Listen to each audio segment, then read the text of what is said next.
Why do some men seem to effortlessly attract women, while others struggle no matter what they do? What if I told you the secret isn't about money, looks, or even charm? It's about something much deeper. Something the ancient Stoics knew over 2,000 years ago. Today, we're diving into the secret psychology of women, love, and how Stoicism can completely change the way you approach relationships. But fair warning, this isn't your typical dating advice. By the end of this, you might see love and yourself in a whole new light. Let's get one thing straight.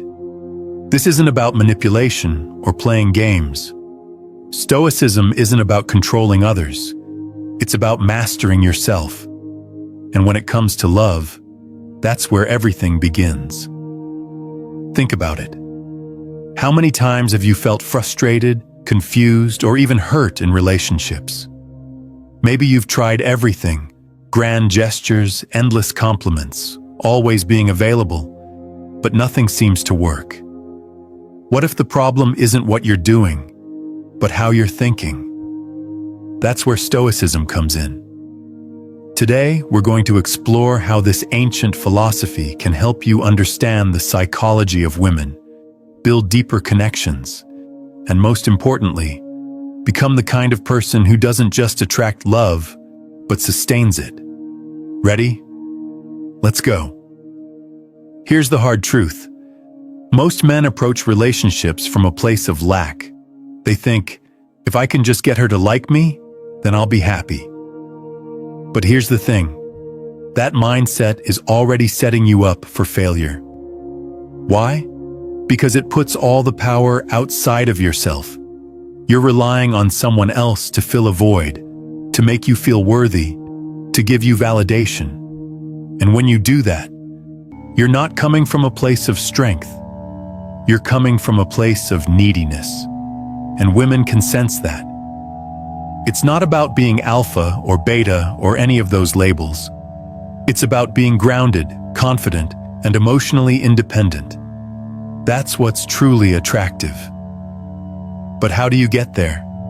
That's the challenge we're tackling today. 1. The dichotomy of control. Let's start with one of the core principles of Stoicism, the dichotomy of control. This is the idea that some things are within your control and some things aren't. Your thoughts, your actions, your reactions, those are within your control. Other people's thoughts, feelings, and actions, not so much. When it comes to relationships, this is huge.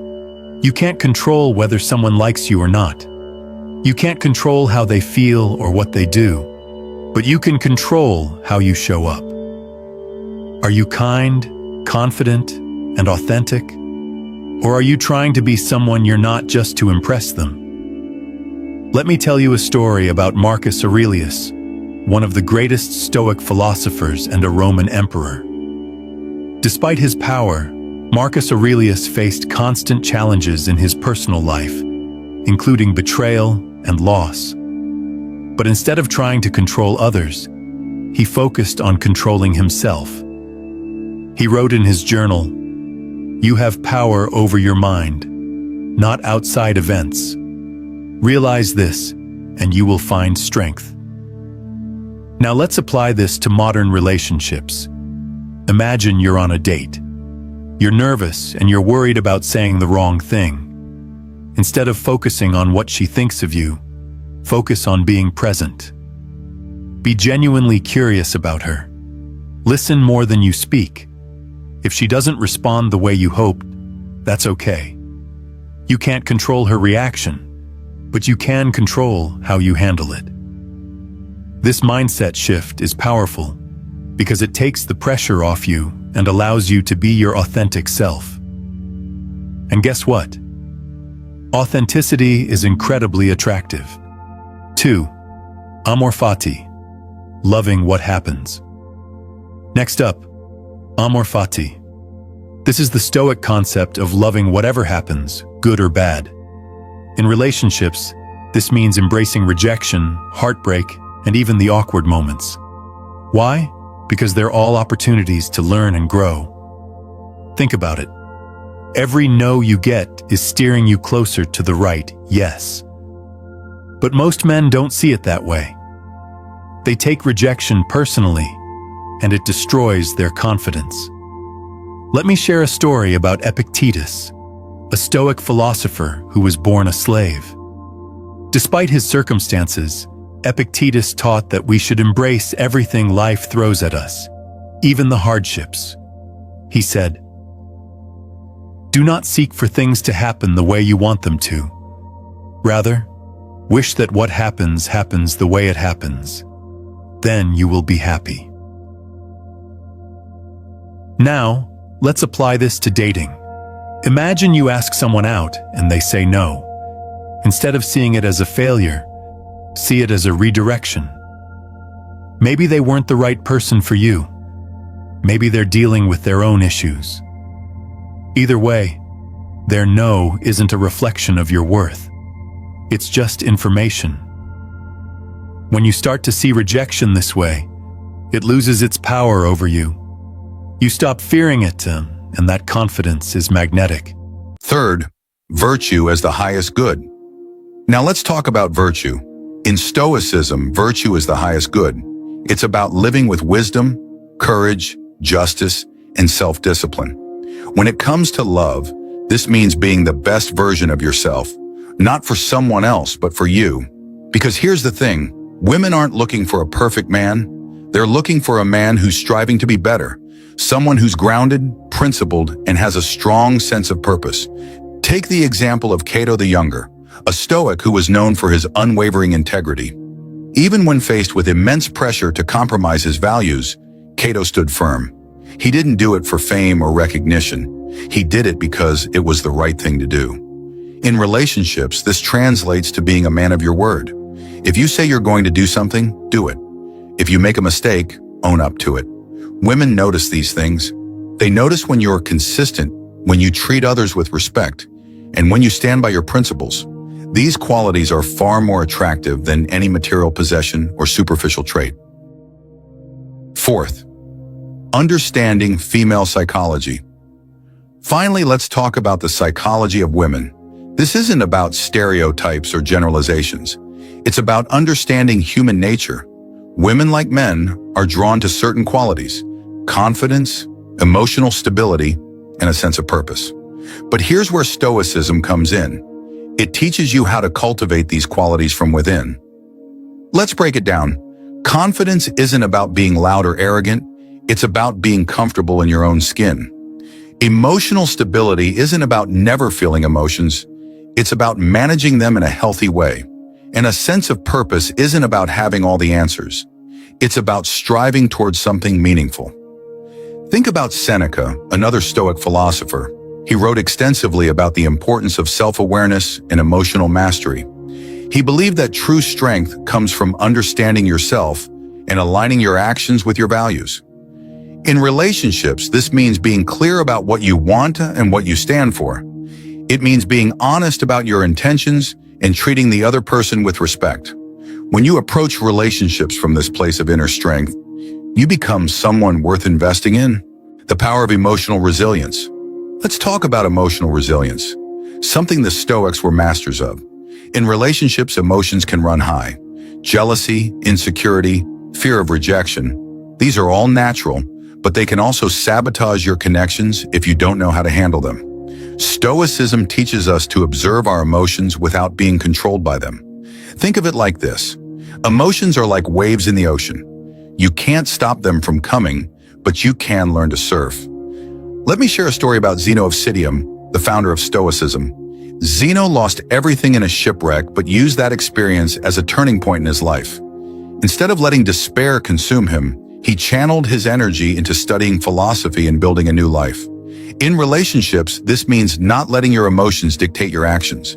If you feel jealous, acknowledge it, but don't act on it. If you feel insecure, remind yourself of your worth. When you master your emotions, you become a rock in the storm, someone others can rely on. 6. The art of detachment. Detachment doesn't mean not caring. It means not letting your happiness depend on something outside your control. In relationships, this is crucial.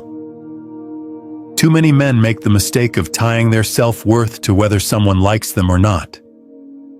But Stoicism teaches us to find our worth within ourselves.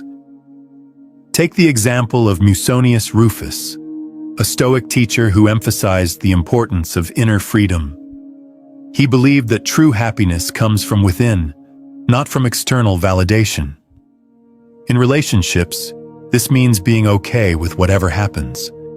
If someone likes you, great. If they don't, that's okay too.